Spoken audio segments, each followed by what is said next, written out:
Good morning, my friends. I'm going to read you a book today called Otis and the Kittens by Loren Long. And we have listened to a couple Otis books in school, and this is just another one in that series. It was hot and dry on the farm where the friendly little tractor named Otis lived. Otis couldn't remember the last time it had rained. Farmers all over the valley grew more anxious by the day. Water was in short supply, the ground was hard, and the corn stalks were half as tall as they should have been. Otis spent his afternoons out in the sweltering fields with the farm hands baling straw.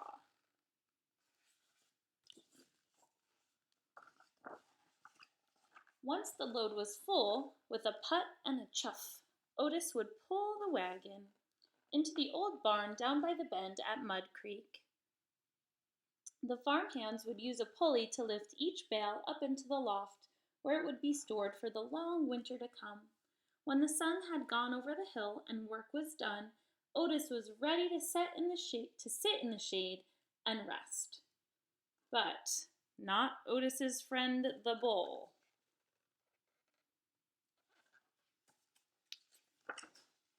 The bull liked to stand in front of Otis and snort and snarl and huff hot air. 2 snorts, a snarl, and a huff. All the animals knew what that meant. The bull was challenging Otis to a tug of war. Otis smiled. His friends were always eager to play, even after a long day of work. One duck wound the end of a rope around the bull's horns. Another duck looped the other end around Otis's steering wheel. The animals then took sides, grabbing on any way they could. Everyone pulled and tugged with all of their might. Eventually, Otis would ease up a little. He didn't care much about winning. He just liked having fun with his friends.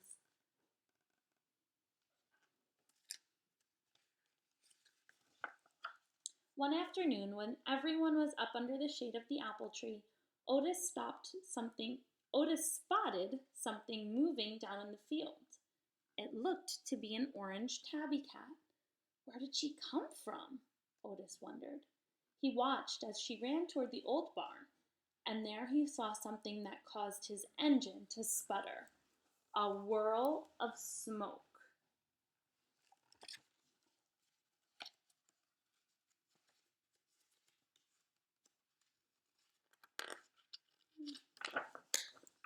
Otis raced to the barn with the animals following behind.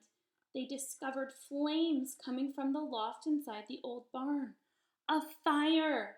The barn was filled with brittle, dry straw, and Otis knew it wouldn't take long for it all to burst into flames.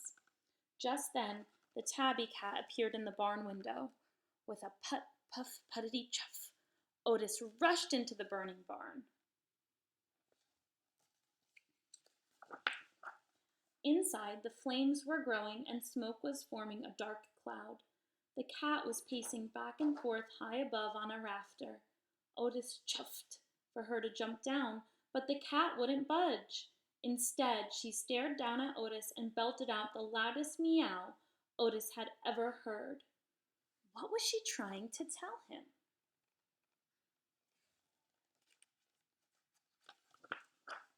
Suddenly, Otis heard a tiny meow from the hayloft, and then another tiny meow, and another, and another, and another, and another.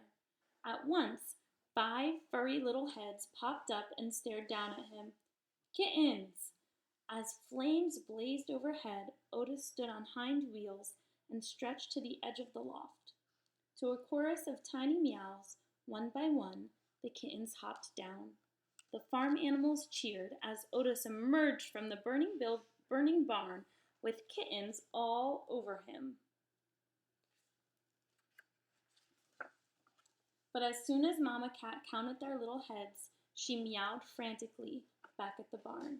This time, Otis had no doubt what she was saying. How many more were still in there, he wondered.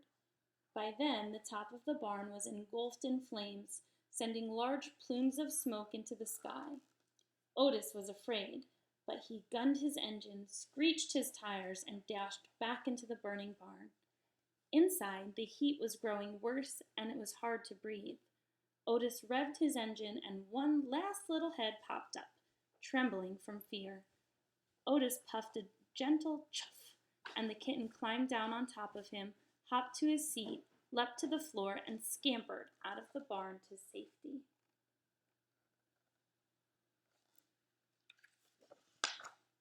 Outside, the animals cheered when they saw another kitten emerge, and they watched for Otis to follow. Inside, the flames spread by the second. Otis wheeled around to see if any more kittens were left. The old boards of the barn's floor creaked, buckled, and moaned. The walls popped. He couldn't wait another second. Just as Otis spotted the exit and raced his wheels to leave, there was a giant crash.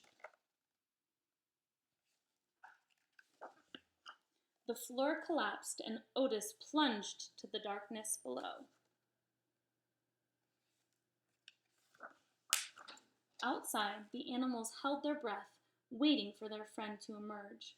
Inside, Otis couldn't move.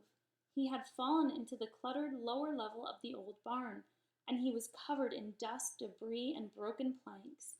Stuck in the hole with the raging fire above, Otis could hardly puff a breath. Then he heard the siren of Fire Chief Douglas and the fire engine. The farmer pulled up, and Otis heard him rounding up the animals. Help had arrived. He knew he'd be fine.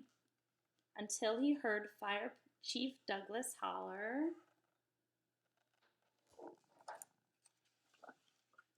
"Sorry, farmer, the creek's gone dry in the drought, and the water supply's too low to save this old barn.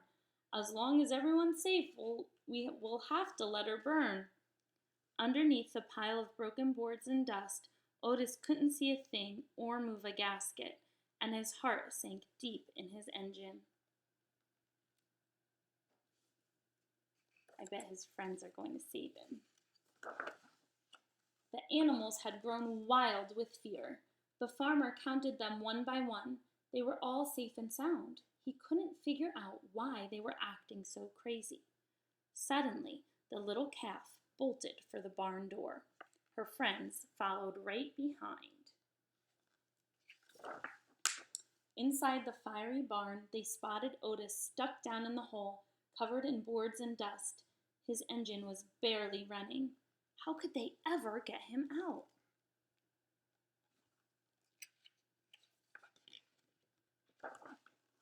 The bull looked up at the rafters and down at Otis. He stood in front of the hole in the floor and snorted and snarled and huffed hot air. 2 snorts, a snarl, and a huff. The animals knew just what that meant. One duck grabbed the pulley rope and wound it around the bull's horns. Another duck flew into the hole and hooked it to Otis's steering wheel. The bull snorted and tugged and snarled and pulled, but Otis didn't budge.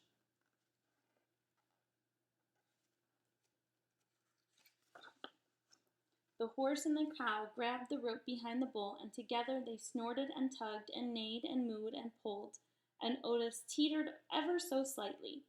The little calf jumped in and tugged and bawled and pulled, and Otis raised a bit more. The puppy grabbed the rope behind the little calf, and with a fierce arf, tugged and pulled and growled as Otis inched upward. And then came a piercing meow and the sound of Fire Chief Douglas shouting, "Holy moly, Otis is in there! Hold on tight, everyone, I'm here to help." Fire Chief Douglas grabbed the end of the rope and tugged and pulled and tugged. All together, the animals and Fire Chief Douglas lifted Otis higher and higher until he was suspended above the hole. The ducks swooped in and pushed him over the edge of the opening to where they could lower him to the floor. Everyone pulled the dust and ash-covered tractor out from the burning fire, just as parts of the barn began to fall. Then Fire Chief Douglas and his men hosed off Otis and wiped down his frame. The cool water revived Otis, and everyone cheered when they heard a faint put, puff, puttity chuff. It was music to their ears. The kittens jumped up on top of Otis and crawled all over him. Fire Chief Douglas laughed and said, "Farmer, what say we adopt these kittens and their mama? They'd make a mighty fine addition to our firehouse family. Otis puffed a happy chuff. He couldn't think of a better home for his new friends.